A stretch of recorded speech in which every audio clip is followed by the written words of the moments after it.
आप चले गए कहीं ऐसी जगह पर, सुनसान जगह पर, आपको हमारे पास देवी देवता आते हैं नहीं, या आपके पास हार्ट कितना है, पहले तो वो कुछ चीज़ों से देखेंगे। अगर उसी में आप डर गए तो भगवान से आप छुप नहीं सकते, वो तो सर्वत्र है, वो तो सब कुछ देखते हैं। अगर आपकी हिम्मत उनके अंदर न कितना है, यह तो छुपा नहीं है। तो इस कैटेगरी में देवी देवता हमेशा आपके सामने सभी साधकों के पास नहीं आते। तो घबराने की आवश्यकता नहीं है कि आपके सामने अगर आपका देवी देवता नहीं आएगा तो आप सिद्ध नहीं हुए। मैं सरलता के साथ कह सकता हूँ इन बातों को कि जो लोग सोचते हैं कि साक्षात रूप से मेरे पास आ जाए, तो ऐसी कोई धारणा न बनाए, क्योंकि ऐसा आपका जान का ग्राहक भी बन सकता है।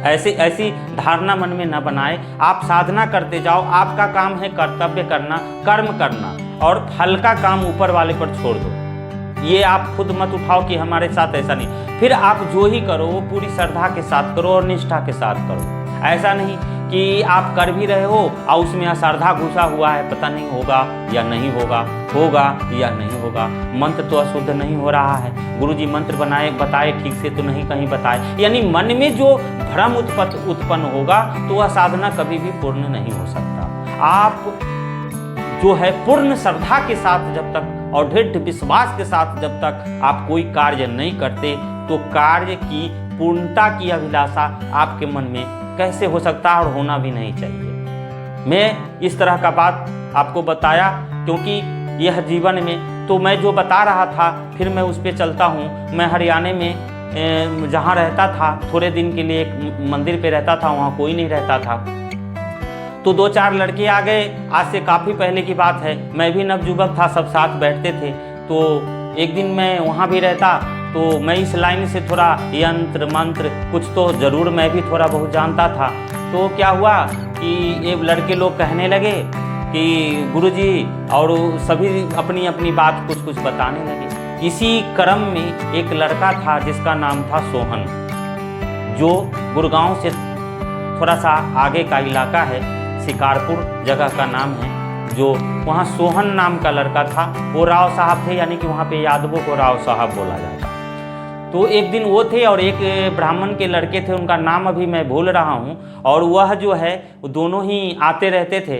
तो जो है दोनों जोर पकड़ लिया, किस कारण, किस बात के लेकर, क्यों उनके जेब में एक यंत्र रखा हुआ था। अब मुझे तो इसकी पीछे की जानकारी था ना, मैं उस समय समझिए कि उम्र भी हमारा कम ही था, तो नया नया हम थे। तो उन्होंने वो जेब से वह यंत्र निकाला और मुझे दिखाने लगा और बोला, जी गुरुजी अगर आप बता दोगे तो मैं जान जाऊंगा। और मेरा भी उम्र युवा सा था, और वो दोनों प्रेशराइज करने लगे, और मैंने वह बता दिया, और बताने का कारण मुझे बहुत बड़ा घातक हुआ, और बाद में वह जगह मुझे छोड़ना पड़ गया। तो यह जो है जानकारी भी किसी न किसी कारणवश जो है बहुत बड़ा नुकसान आपको जीवन में देता है। इसलिए सदैव सचेत रहे, वरना होना तो वही है जो ऊपर वाले चाहेंगे, लेकिन आपको इस चीज़ से सीखने की आवश्यकता है। तो क्या हुआ कि वो वशीकरण का यंत्र था, वो घर परिवार में शादीशुदा लड़का था, लेकिन उनके बच्चे नहीं हो रहे थे। तो बाद में मैं उसका भी तरीका उनको बताया। अभी मेरी उनसे बातचीत तो हो नहीं रही है, और मैं काफ़ी पहले वो जगह छोड़ दिया, क्योंकि वो जो मंदिर था वो हाईवे में आ गया, और वह हाईवे में आया तो ग्रामीणों ने वो मंदिर नहीं बनवाया, दूसरा सब पैसे इधर उधर कर दिए। आज का समय इसी तरह का चल रहा है, और आप लोग भी समझ ही रहे होंगे कि यह समय अब भगवान को लोग कितने मानते हैं। यहाँ तो भाई भाई और बाप बेटे में नहीं बनती, तो भगवान को कौन मानता है। समय घोर कलयुग चल रहा है, लेकिन इसी में अपना समय किसी तरह से निकाल करके और भगवान का स्मरण करते रहिए, सच्चे दिल से रहिए और पॉजिटिव रहिएगा, तो आपका कोई कुछ नहीं बिगाड़ सकता। अब हुआ यूँ कि जब वह घर में किसी की बात नहीं मानता, इस पीरियड में उसको किसी तांत्रिक के पास ले जा करके वह यंत्र बनवा करके दे दिया गया। अब उस यंत्र के प्रभाव उसको बता दिया गया कि यह यंत्र आप अपने पर्स में रखो। अब वह पर्स में लेकर के रहने लगा, उसकी दिनचर्या ठीक हो गया। बात यहाँ तक नहीं थी, यंत्र काम किया, यह भी सत्य था, लेकिन अब बात खराब इस मैटर पर आ गया कि मैंने उस यंत्र को जो बता दिया कि बस यह वशीकरण का यंत्र, बस काम यहीं से स्टार्टिंग खराब हो गया। अब वह घर पे जाके पूरा फाती करने लगा कि भाई हमारे को ये वशीकरण यंत्र बनवा के तुम लोगों ने दिया, ये वो प्लान, ठीक ना, जो भी हो उन्होंने अपने घर में बताया। अब वो घर में बताने के बाद उसका भाई प्रॉपर्टी डीलर था।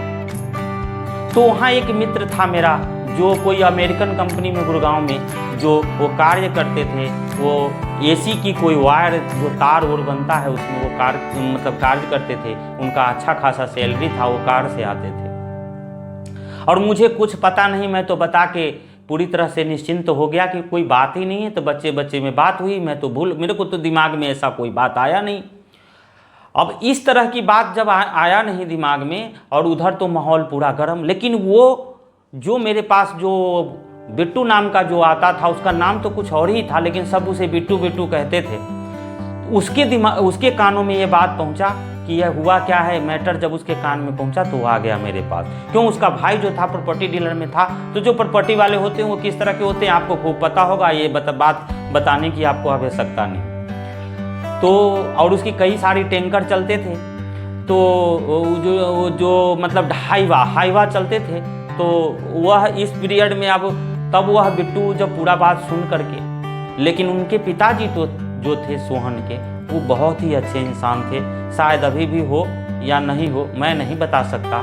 लेकिन इस मैटर में उनके पिताजी ने बहुत ही बड़ा योगदान किया, जो बात आगे नहीं बढ़ी। नहीं तो उनका भाई जो था वो मारपीट करने पर उतारू थे हमारे साथ। मैं ये करूँगा, मैं वो करूँगा, जो भी उनके मन में आया होगा वो बोले होंगे। हालांकि मैं वहाँ से जगह छोड़ने तक उनसे हमारी कोई मुलाकात नहीं हुई। वह मंदिर जो है हाईवे में चला गया और फिर वो मंदिर बना